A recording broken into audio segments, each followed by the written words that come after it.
Hello guys, it's me Elise, and in today's video I'll be teaching you guys how to hide your WhatsApp message conversation on your iPhone, or how to hide WhatsApp chat.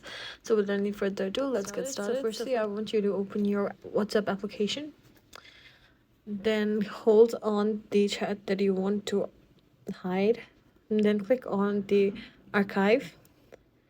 There you can see that your chat is archived. Then you want to go through the settings on your bottom right, then click on chats.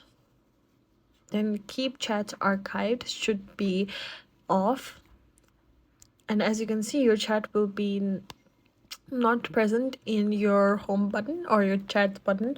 And if you want to revoke this hide your WhatsApp message conversation, then you just turn on your archived options here, and then you go back to chats and click on this archive button up top, and then hold the chat that you want to unarchive and unarchive. This way the chat will show up in your home button or your chats button again.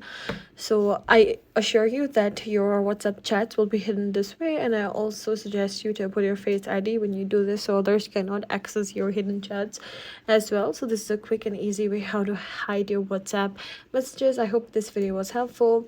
If you have any questions or comments, leave it on the drop box below. Please be sure to like and subscribe as well, and I'll see you in the next one.